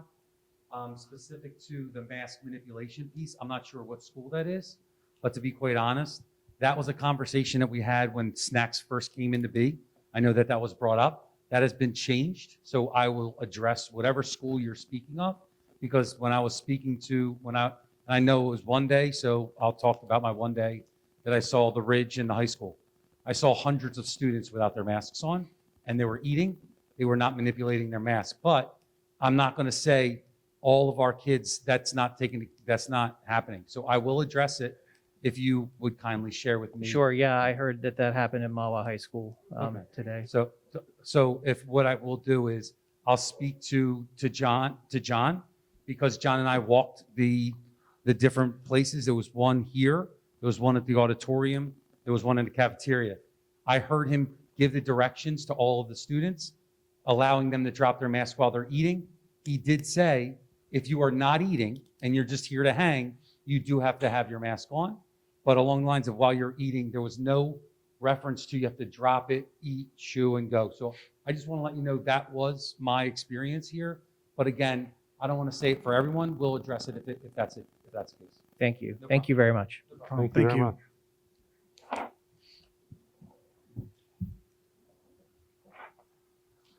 Okay, can I get a motion to, hold on. Is it about the agenda? Okay. Come on down. Lost internet, and Oh. Here you are. and here I am. All right. You have Optimum probably. Lou Latino, 44 Only Road in Mahwah. Question, the plan you said has to be resubmitted every 90 days. When is the plan actually submitted to the state? So it's originally submitted June 24th. So 90 days after that, we're going to revisit it. Yeah, so July, August, end of September. Specific to the LEA. Right, exactly. But I don't want to confuse this process. That does not mean that if things change in between those days, Right. we're held to the next group. Okay, We can make adjustments as things come through. Okay, that's what I was Specific to concerned that. I'm about. glad you asked that question. It's Yeah. not, it's here, it's locked until it's open again. Okay. There's going to be rolling guidance that we're going to follow, and we will make adjustments accordingly. All right, that's beautiful. it's at the very least 90 days. All right, that's what I wanted to make it clear that I understood that we were locked in this 90 days. No, we had to revisit it in 90 days before you know it. We're into the fall, rolling into the winter, and these things have to stay on. Other things, we talked about mandates and everything. I'm a teacher. I've been a teacher for 22 years. Every day I see kids in the classroom. I'm not in this district. I'm in another district, and the blank looks on their face because there's no interaction with kids, nothing. And it's hard to get them to even talk because they have this. And just as a teacher, to listen to. I don't have a mic. They don't have a mic. They're sitting behind some type of plexiglass, and that's all I hear is the Charlie Brown, womp, womp, womp, womp, womp. And that's it. So we really have to maybe not follow what the state says. And you know what? We can't all be obliged by, well, the state says jump off a bridge. Are we all going to jump off a bridge? Absolutely not. No, but Got kids in sports. And the thing is, I scratch my head, and a lot of coaches, well, I'm sure you scratch your head also. You warm up with your mask on, but you go play without no mask. Whether it's basketball, baseball, football, but the one that really blows my mind is wrestling. Please, can we just wake up with that? Can we just stop and, let's put 2 and 2 together? Doesn't equal 5. Sometimes 2 and 2 does equal 4. Make it simple. Same thing lacrosse. Mask goes up for the draw. Mask comes down after the draw. Kids play. They touch. Somewhere along the line, we really have to go after the state, like you said, as a community. Yes, we do. But we need your help to say enough is enough. And that's what I'm asking. That's all I really have to say. Thank you. Thank you very much. Can you come back in the next section? Next 6 months? No, next section, and This is like 2 seconds. please. All right. We have another public session. So. All right. I just had to comment on that, but just because of the nonsensical rules for wrestling. They were allowing people to wrestle, but not shake hands. Mm-hmm. What science is that based on? Doc, what science is that based on? Science fiction? Okay. So we should go against this, guys. You know, we're coming to you for your help. Okay. Thank you. Thank you very much. All right. Can I get a motion? For Mr. Latito, if in the LEA there's specific language, it says an LEA must periodically, but no less frequently than every 6 months through September 30th, 2023, review and as appropriate revise its plan. So that's what we're working under. And obviously we can do it more frequently. That's the minimum requirement. All right. A motion to close meeting public. Ms. Conoco, second by Mr. Copeland. All right. Board committee reports. Anyone? Mr. Gallo, no report? Wow. None. All right, Mr. Copeland, you're on. Oh, sorry, Dr. Morthy, no? Wow. Brett, you're all that's on. Go ahead. All right, community core, I think one quick. Want to congratulate the future problem solving team. Our 6th grade team placed 8th in the international conference. I believe they're the only team from Mahwah that placed, and they were up against other teams from all over the world. So congratulations to Ms. Brella and that team from Romerville Ridge. Seed Challenge. Also want to congratulate Ms. Corella again for submitting an entry into the New Jersey School Board Association and U.S. Army 2020-21 Virtual Steam Paint Challenge. Our team placed, and was 2 of our 7th grade teams placed in that challenge. So congratulations to them. On June 19th, 1865, Major General Gordon Granger announced the Dallas, Texas, the end of slavery in accordance with President Abraham Lincoln's 18th century Emancipation Proclamation. Juneteenth, the holiday commemorating the end of slavery, will be celebrated Saturday. And just today, the U.S. Senate passed a bill making Juneteenth a federal holiday, and the U.S. House is planning to vote on it next week.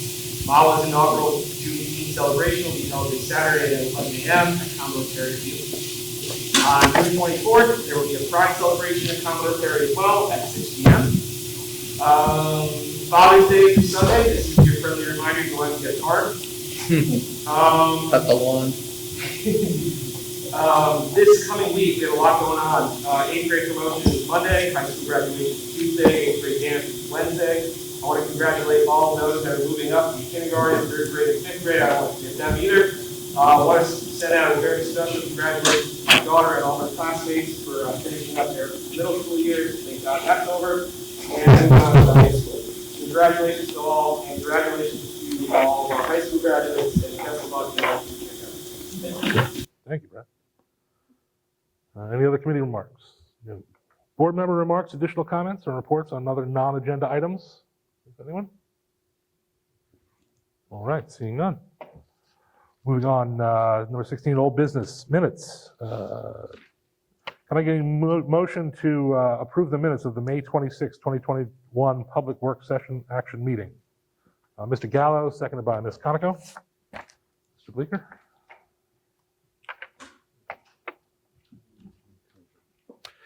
Mr. Cohn. Mr. Copeland. Mr. De Silva. Mr. Denise. Mr. Gallo. Yes. Ms. Conoco. Yes. Dr. Morthy. Dr. Park. And Mr. Kazmarski. Yes. 17, new business. We have resolutions A through AA. Can I get a motion to move those, please? Sorry, Mr. De Silva, seconded by Dr. Morthy. Ben, Linda has a question. Go ahead. I just maybe Kyle can answer this one. 17F, Kyle, I'm just wondering why is the leg texting not done by the Mahwah Water and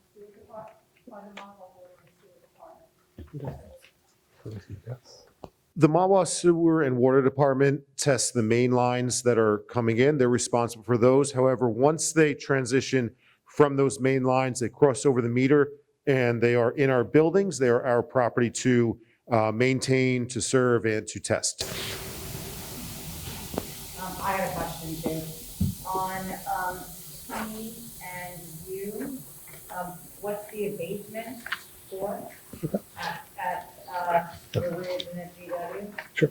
The abatement at Rampo Ridge, we are looking in the art room to replace some of the storage units, storage cabinets that will require some of the tiles to be removed, and some of the tiles do contain asbestos.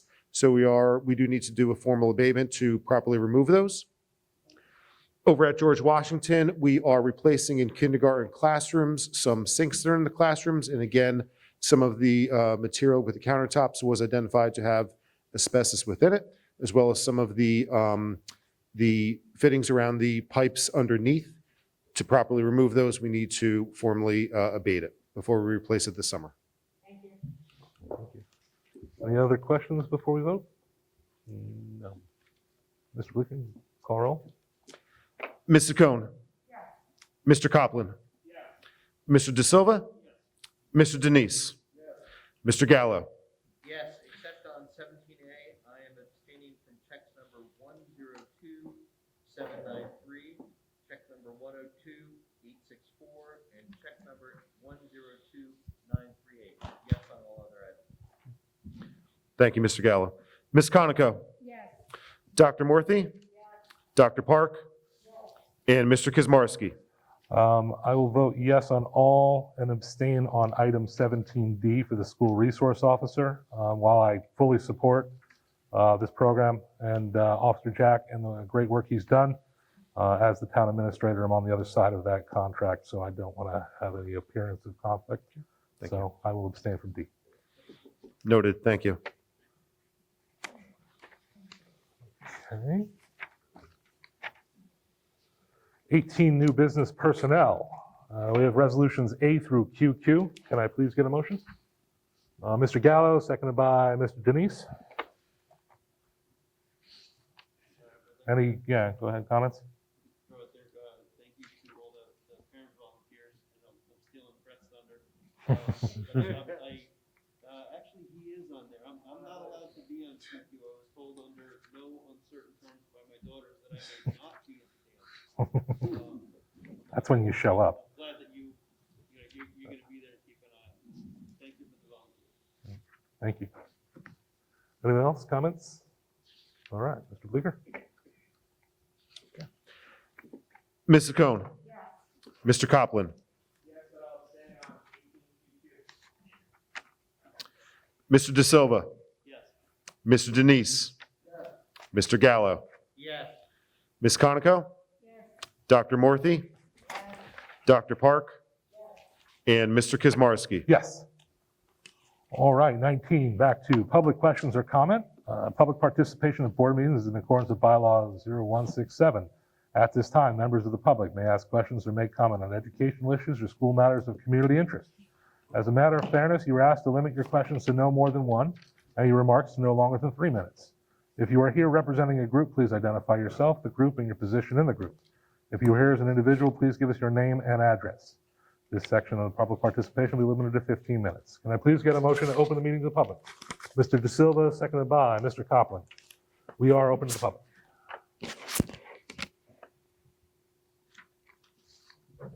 Michelle Salzman, 10 Stonewall Court. I have a question, first of all, regarding the plexiglass. I have twins at Betsy Ross.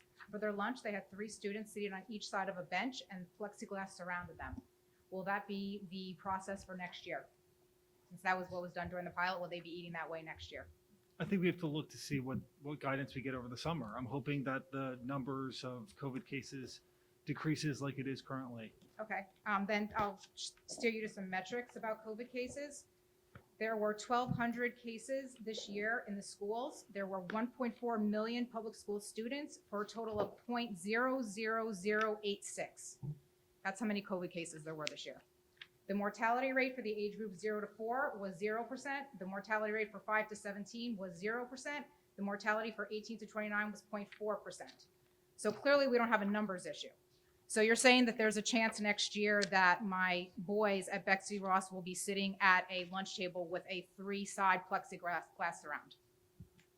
No final decisions have been made for next year. What we did, we put that in place for this year.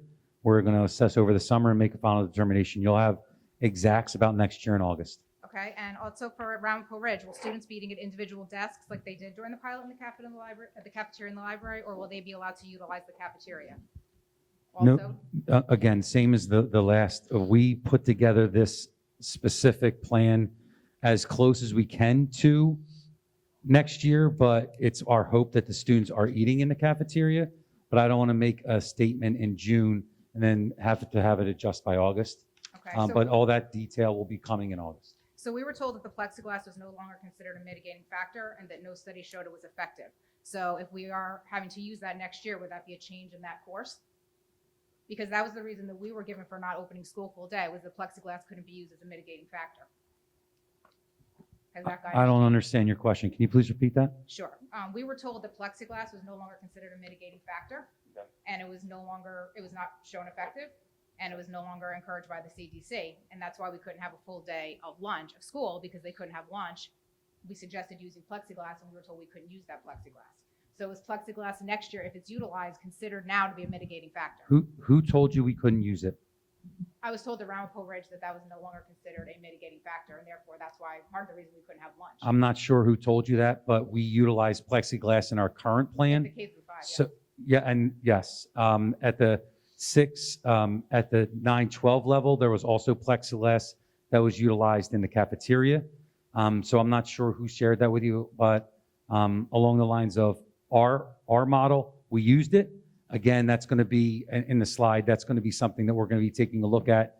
We are aware of the evidence or research that you shared, and all that's going to be put into place when we reflect on the plan. Okay, so we won't really know what lunch looks like until August guidance comes out. That is correct.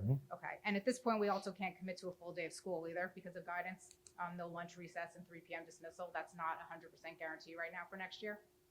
All of the details related to September will be shared in August. I mean, I'm just wondering how Wyckoff pulled it off in May. I mean, there's no mandate saying you can't go to school all day, and there's no mandate saying you can't have lunch. The only mandate I'm aware of is the masks in school, which doesn't dictate the length of the day. It just says while you're there, you have to wear a mask. Ms. Salzman, to be quite honest with you, with all due respect, I don't know, but where to go from here. Of what we have shared with you thus far, we've shared with that we want to be full day.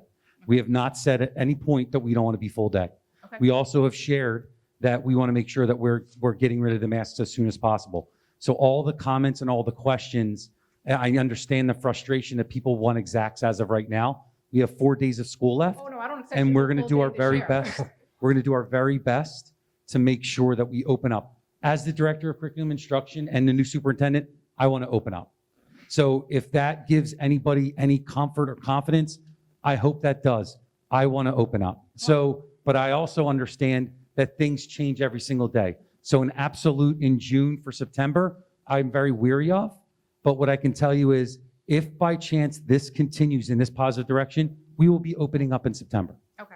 I wasn't tying masks to the full day. I was just wondering why we didn't have a full day this year. I realize they're two totally separate things. The kids that are in school full day do have to wear masks because it's a state mandate. So that was more my point, was they were not linked.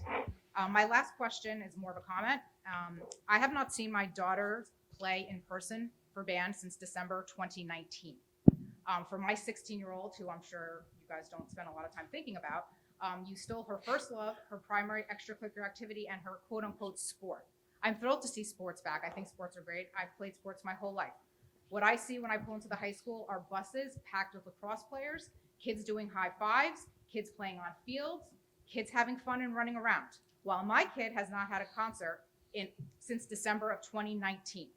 Can someone please tell me, while the band and the art kids have been completely left out of this reopen, while I've had to watch her on Zoom for not only her induction ceremonies, but for all her concerts, where they make them get dressed up at 7 o'clock in the morning and videotape them so I can sit at home and watch them, but there can be a bus full of lacrosse kids piled on top of each other? That's my question. I mean, I think that has been the issue, right? Conflicting guidance. So sports has been guided by NJSIAA, right? That has allowed for requirements just for sports.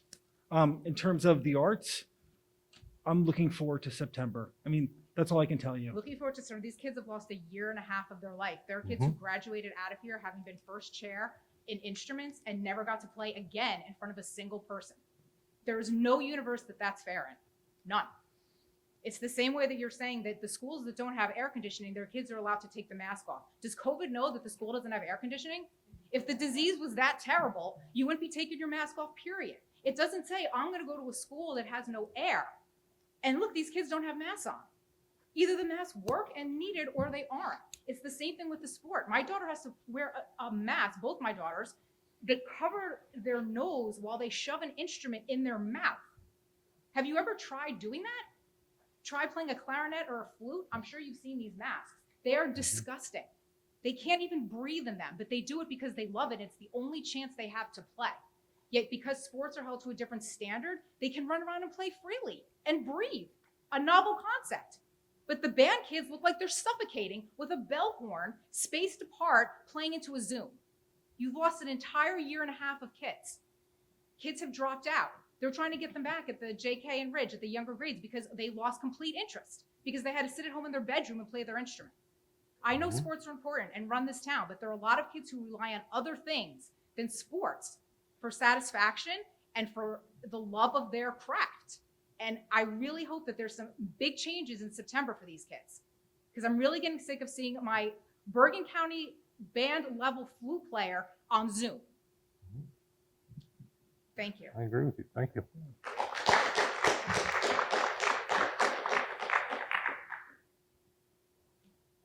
Okay. Anyone else? Any members of the public? All right. Please get a motion to close. Mr. Gallo, seconded by, Dr. Morthy.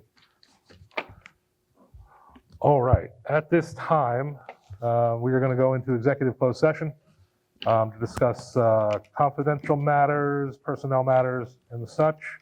There'll be no action when we return. So, in effect, the meeting's over. I thank you all for coming and your comments. Can I please get a motion to go into executive closed session? Mr. Copland, seconded by Mr. Denise. Thank you very much.